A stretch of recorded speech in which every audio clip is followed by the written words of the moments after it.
Hey, welcome. I'm gonna share a health update here. It's been a little while. I had a bunch of appointments, sort of near each other. So rather than doing an update right after an appointment, with the doctor, as I had tended to do with these updates, I thought, well, let me get through all three and then I'll do an update. But then it's taken a while just because of the recovery and the moving and everything to even be ready to do this. In fact, right now I was just working on the newsletter and I got to the point where, include the link to the health update video. And I say, oh, I haven't filmed that or posted it. So that's why we're doing this. Anyway, I'm in a brand new meditation room. The pictures Darcy hung. And so let me see if I can figure out when. So it looks like March 28th, I had my pelvic and abdominal CAT scan with contrast. So that was on the 28th of March. And that went well. And I think that my understanding is that there were no big particular concerns following that. I don't know if that means it's a good outcome in terms of all that or not. So I'm just trying to get the dates right here. So I'm just looking at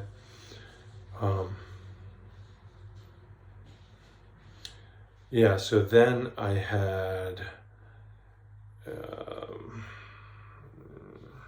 just trying to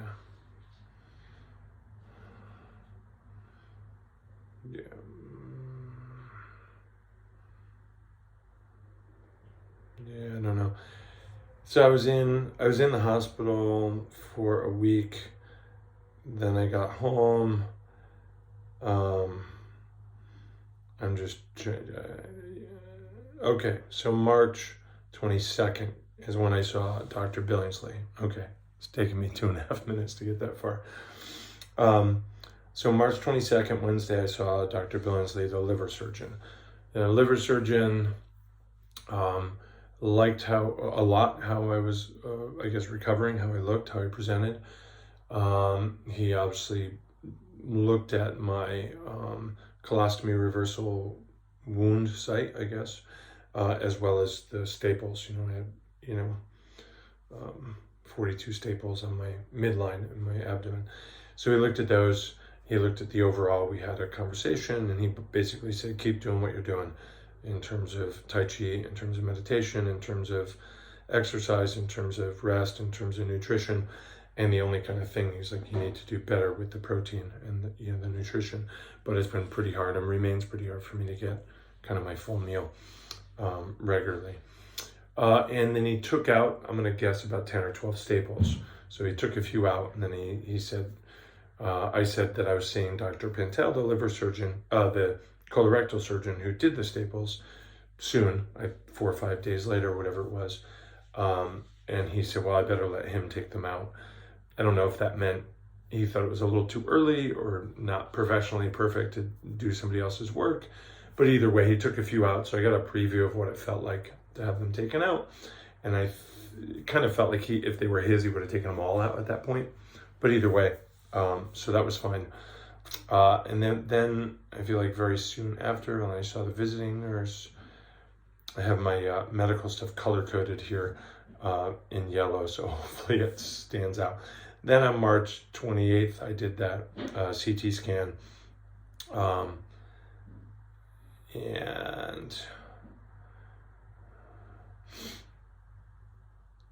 And then April 3rd is when I saw Dr. Pantel, the colorectal surgeon, for the follow-up. Kind of felt like I had less time there to go over all the other details. One of those details was talking about sort of the neuropathy I have in the feet and the radial side of the left arm. So I kind of have it, how do I show you?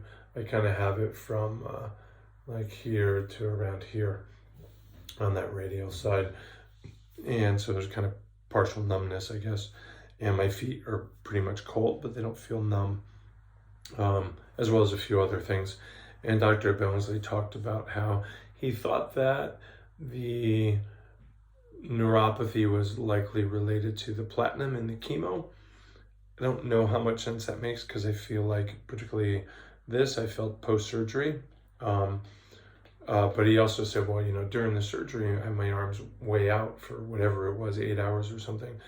And he said, you can develop problems just because of that awkward position at an extended period of time. But I would think that would resolve, as opposed to like a permanent kind of feeling injury like this feels like currently. In other words, it doesn't feel like it's ameliorating or getting worse. It just feels like it's the same.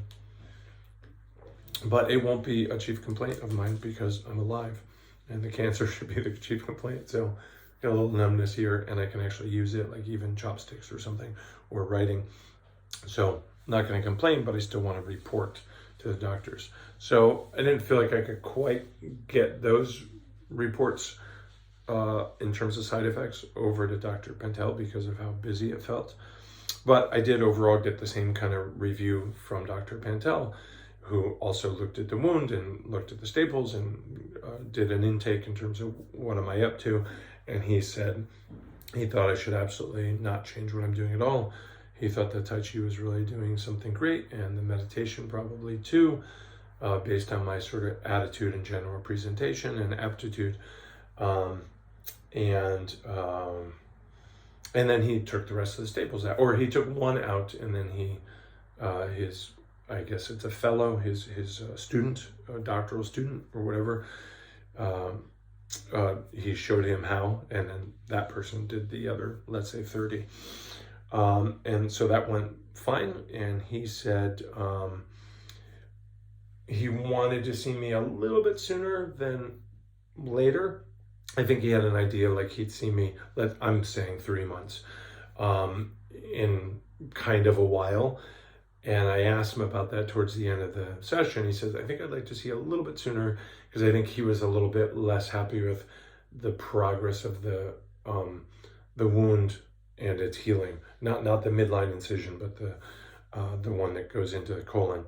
But he wasn't really unhappy. There wasn't any infection or anything that made him like, oh, we have to change what we're doing. He wanted me to keep doing it. But he did say, I can take the bandage off and take a shower, just let the soapy water run down me and through the wound, and then, dab dry. And that was really nice, because I've been doing like saran wrap around my whole midline and trying to be like really careful in the shower, really brief, of course. So that felt good. And he said, I can eat whatever I want, because I had been on a low residue diet, which is even harder to do than a low fiber diet, or no fiber diet, I guess. I'm not sure, low or no. I think it's very, very low restricted fiber diet, I think is what it's called. But anyway, I was on low residue diet, which is even harder. And the main thing I wanted is to be able to have salad. And he said, yeah, you can have salad, but please don't just start with a giant salad, which I said, I've done this once before. That would be my plan. And I did. I think the next night, just have a small salad for dinner, and oh, so great. And now we're in spring, we're like in salad season. So it seems to have mapped out pretty nicely. Just very, very excited about that. Okay. So let's see. So he gave me an appointment, and I think it's like next week now. Today's like the 14th or something. So I think it's around the 20th. Okay. So then, and for both of these doctors, Dr. Billingsley, the liver surgeon, and Dr. Pentel, the colorectal surgeon, I said to him, here's what I'm thinking happens. I see both of you guys, assuming there's no like infections or, falling off the recovery calendar. I'm assuming when I see Dr. Stein, the medical oncologist, she's going to say, okay, so all that stuff's healing. I want to restart the chemo. Here's the new cocktail of chemotherapy drugs I think is going to be what we do. Or maybe she would present a bit of a flow chart and say, here's the two options, pros and cons, discuss, pick one, and then get on the schedule. Or she would say, here's the answer, and I've already put you on the schedule for 4 days from now, and then you're going to start doing your every 2-week regimen. That's what I expected. So I ran that by both doctors, both surgeons, And they both said, yeah, that sounds like that may be what happens. Okay, so then we skip ahead to April 4th. I went in for my eye exam. I wanted to just kind of let them know where I was because my blood sugars had been all over the place during this hospitalization visits and such. And I got a clean bill of health and no change to my prescription. And boy, so great to see my doctor, Dr. Thera Bowen in Brantford, and eye physicians and surgeons. I mean, just so great. Always enjoy seeing her and the staff. But one of the really wonderful things is I basically just had an ordinary doctor visit for the first time in a long time. It was just, there was not a lot about my liver or the colon or chemotherapy or anything. It was just, yeah, is number 1 better or number 3 better? Is number 1 better or I feel like number 3. Okay, now, is it A or B? What do you like? A? Oh, B is less blurry. And then I'll send you home with new glasses. So that was just such a delight to have that. And then 2 p.m. the same day, April 4th, then I had my follow-up with Dr. Stein. I had reached out to them in advance and I said, I'm expecting that this is a consultation. Can I do it as a telehealth appointment? And they said yes, so that was pretty cool. And she has by now gotten my CAT scan results. And I did blood work the same time I did the CAT scan. So she got my blood work and CAT scan results. And we were able to do a telehealth. So that was really nice. I was able to do both doctors' appointments in the same day because the eye doctor I drove to in Brantford, and this one I could just be back home. Anyway, I reviewed everything with her. We talked about side effects and stuff. And she described, I think she kind of agreed that the neuropathy is likely to have been from the chemo. And she described it as a nerve injury, right? As opposed to like, here's this issue or like inflammation or temporary. It sounded, I don't know, the way she said it made it seem like that's your nerves handicap now. She didn't say it that way, but it sounded more permanent the way she said it. And I think the terminology she used was like, that's a nerve injury. But, you know, that could have just been how I heard it or how I understood it. And maybe it's just like a sprained ankle, which is an injury, but 6 months later, you're 100%. So I don't know. Anyway, I updated her on all the sort of questions and pros and cons. And then I asked her, I said, well, what about, chemotherapy? What's the plan? And she said, I'm not really sure that you're going to return to chemotherapy, which was completely the least expected thing I could have heard, especially after reviewing it with the other surgeons who are part of the team with Dr. Stein, and they each agreed with my guesstimate. So that was interesting. So I asked about it. And I guess the general idea is that the studies show that the, what do they call it? The standard of care is to do X number of, therapeutic chemotherapy sessions. And they have to be completed in a certain time at a certain frequency. I'm sure there's a little bit of latitude there. Like I'm sure that if there's a Christmas day, they do it the day before or after or something. But roughly, that's the idea. But I had 4 sessions over 8 weeks. And then I went into the emergency, visit to the hospital where I was there for 3 weeks. And so that paused my chemotherapy. That was her term. And then recovering from that, and then went in for the scheduled surgery where they take everything out, and I'm in there for a week. Plus now we're doing, I don't know, something like a month of recovery up until this point, which is April 4th. And then the question was, if we restart the chemo, is it really an unpausing of the start of the regimen? Or is it really like I had this very short regimen and then I just didn't have the chemo and now we'd essentially be restarting? And then is that the standard of care? What are the outcomes? How is that supported by the science? Which I don't know, that's for her to know. And her thinking was like, I think you might not be a candidate anymore for chemo because that's finished and you wouldn't be continuing a session, you'd be restarting. So if you're going to restart, then really the question is we start from scratch. Like, given this presentation of a patient, is this a patient that's ready for chemo of some sort, in some duration, some cocktail? And she wasn't very sure.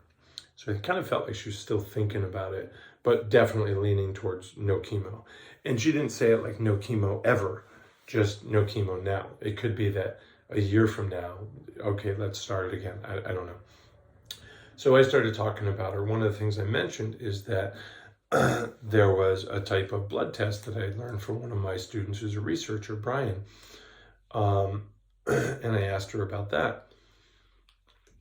I said, if I don't get chemo, I assume that I just get some periodicity of scans, imaging, in which they kind of track, or maybe also blood work, and they kind of track, oh, it's returning, we better get in there and do surgery or chemo or whatever they do. And I would assume that every 4 months they scan me or blood test me, or every year or whatever it is. And then as soon as assuming they notice something, then you're back on the roller coaster of treatment of some kind. And she said, yeah, that's kind of how that goes. And she referred to it as surveillance. You might be transitioning to surveillance at whatever frequency. So I said, maybe we could look into one of those blood tests that I learned about. And because they had gone in and gotten tissue from my tumor or tumors, and they can get the DNA profile from that, which means that they can, using a particular test, it's a ctDNA test by Signatera, which I think is in California company. What they can do is they have the sort of the fingerprint of my tumor, not somebody else's, but mine. Then they can develop the assay for that, and they can take my blood and they can look for evidence of that tumor. So CT is circulating tumor DNA. So they can look in the blood for evidence of that tumor's existence and circulation, which of course is a problem because that's how you get metastasis. So she said, actually, yeah, I think, and she talked to me a little bit more about it, clarified my understanding a bit, and I really felt like that was great that I could mention that, make a bit of a case for it, and that she was open to it. And then she said, let's do it tomorrow morning. Apparently it has to be done early in the morning so that it gets on FedEx by 9 a.m., so that it gets across the country, so that the sample stays frozen or cold or whatever it is. So I was like, I'll do it, like whatever I gotta do. So I was there at, as early as I could. It's pretty just simple blood draw for me with a very particular reagents and the test tubes and all that. And I could see they had like this specialized FedEx box right next to it. Like as soon as she took, I think it was 3, I don't know what they call it, units, vials of blood, like it went right into that. And I'm sure they're packaging it really quickly. So I think my memory and my understanding was that takes about 2 weeks to get results. So my guess is I don't really hear anything until April 18th, so let's say Monday, Tuesday, midweek, next week, something like that. Maybe I get it a little bit early. Maybe I hear from them Monday or tomorrow, but it seems like, that will take a little bit of time. So that's March, April.